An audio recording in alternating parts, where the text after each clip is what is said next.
So do you know those stacks of paper that your kids bring home from school every day? Well, today we're going to tell you what to do with that.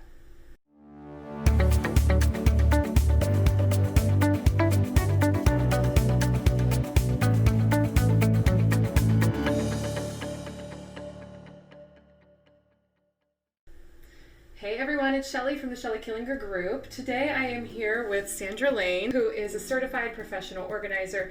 She's also the founder of Organization Lane, which is your company, and she is an author. She has a book called Ask the Organizer, which I am so excited to read, and she also is a speaker as well. So, I mean, that resume is pretty extensive. Thank you so much for taking some time with us today. Sure, thank you so much for having me. Oh my gosh, absolutely. So we are tackling the issue of what's in front of us. And I have to say this is probably a third of what my kids brought home in the last, week.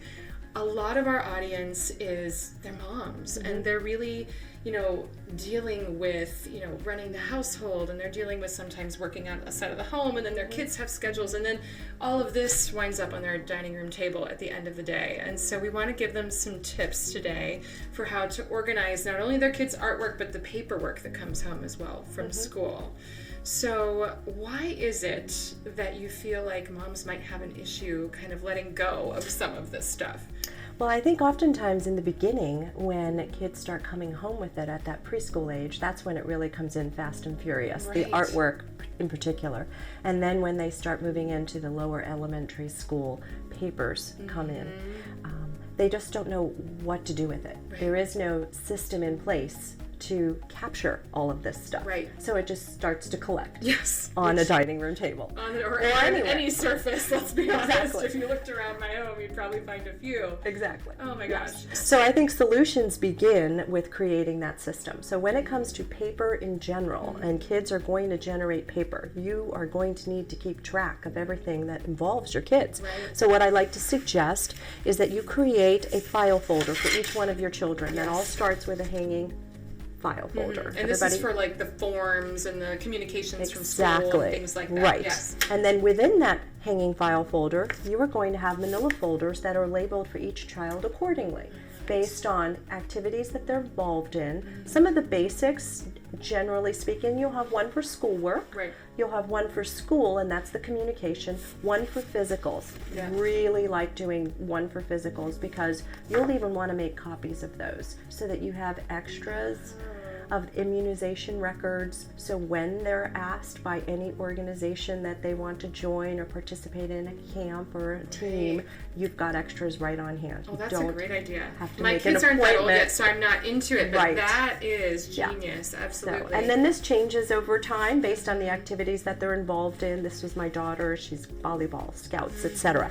But that's the beginnings of how you do paperwork. Step one. Artwork is a whole different animal altogether. So, I mean, I feel as a mom, I sometimes have a hard time letting go of some of this stuff. Why do you feel like that is? Like, do we just think we're going to kill our children's childhood? No.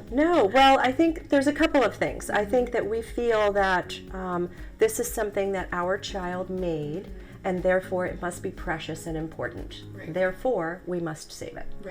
But you don't have to be the only beneficiary of your child's masterpieces. I love that. You can share all of this that comes home. How about keeping the best of the best? And there's a few options here. You can create an art wall, as you've done in your own house. I think that's beautiful what you've done. Yeah, we'll show you guys the art wall. You can frame some pieces with, really good framing, good matting, because it's going to probably stay up there for years. You can share. Put some of these pieces, the ones that maybe are not quite as important to you, that might not make it to the wall of fame, but put them in an envelope and send them to grandparents and aunts, uncles, babysitters at college. They would love to receive. I love that. You're totally right. They would. And that's just the beginnings of what you could do with this. Absolutely. But there's certainly more. You can save as much as you like or as little as you like, but you certainly can share it as well. Absolutely. Well, and you were saying in terms of, once we've decided we're going to pare down, we're going to toss some of the things you were saying, maybe something that's not as original, like this little Moana piece that my daughter did, but it's just a coloring book page. We could toss that out. Right. But once you decide on what to keep, where do you keep them? Right. So temporarily, I like using a large artist portfolio. You can find them in any craft store. Joann's or a Michael's will sell them. They sell varying degrees of cost and quality, but anything will work. They usually about this big, so they'll big hold to carry those big projects. Right, those big, large poster-sized pieces will fit very nicely in there. The nice thing about it is because it's relatively flat in size, you can slide it underneath a couch, you can put it behind a couch, so it doesn't really take up a lot of space if space is an issue in your home. Absolutely, which I mean, since when is it not? It always is. Right. That's genius. And then I love the idea too of maybe even bringing your kids in and helping them choose some of their favorites to send off to relatives or maybe to use as a special project or on an art wall.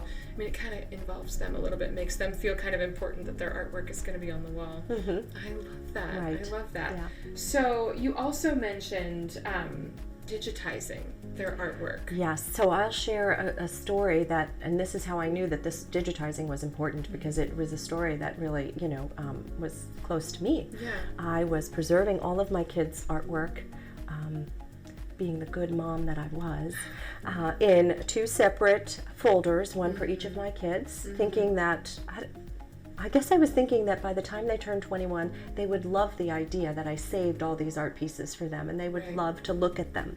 But then what would happen to them after that? I didn't even have to go that far. Right. Somewhere around age 15, my kids are now 23 and 20, but my daughter was around age 15, I remember. I just happened to open up her art portfolio and noticed that some of the noodles on one of the art pieces was breaking off, and the paint was fading and cracking on others, yellowing of paper, and I thought, this is not going to last much longer.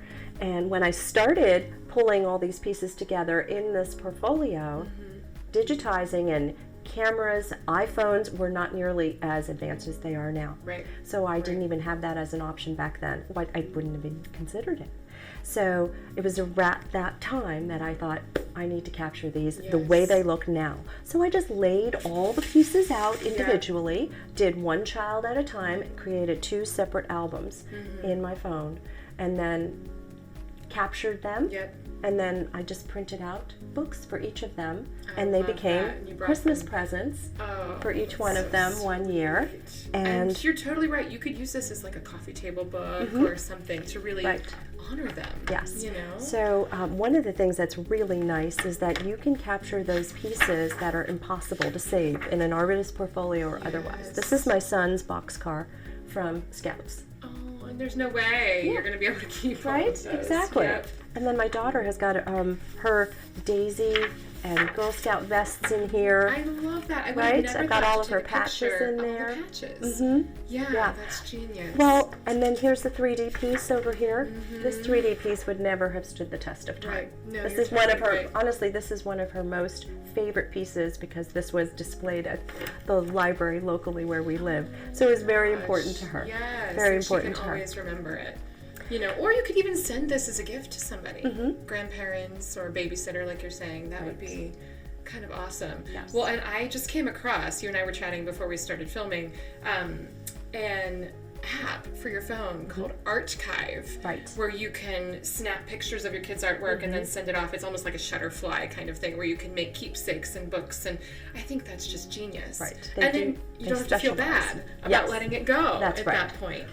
And that process of letting go is really up to the parent. Every parent will have their moment when they're ready to let go. Right. But the first step in really preserving your child's work, first and foremost, is to start digitizing. And when the pieces come home, if there's something you want to save, for example, if it's not doesn't have their name on it or there isn't a date on it, just kind of put it back there in the corner put it in the artist Right. portfolio. So that way you've got some documentation on the age of your child. Yes. That may be something that's important when you decide how to format your book. Perhaps Absolutely. you might want to do it chronologically, Right. and that will make it a lot easier for you to do. That's a genius tip, because honestly, it comes in every day from Mm-hmm. school, and you don't always have the time to deal with it right at that particular moment. So if you know, okay, this comes home, I'm going to put all the forms and the paperwork in their folder, we're going to take all the artwork, mark it with the year in their name, and then put it in the portfolio if we're not displaying it. And then at the end of the year, or at the end of a couple years, you can just kind of then tackle that project. Right.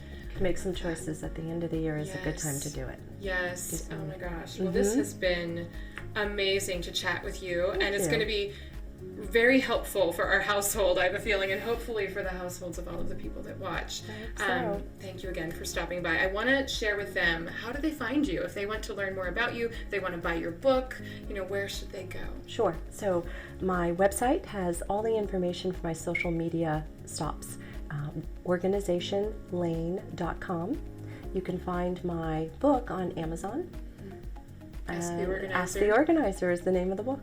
I love it. Well, thank you again. And guys, you might want to share this with a friend who has kids and a pile of artwork to go through. We hope you enjoyed this video, and we'll see you next time.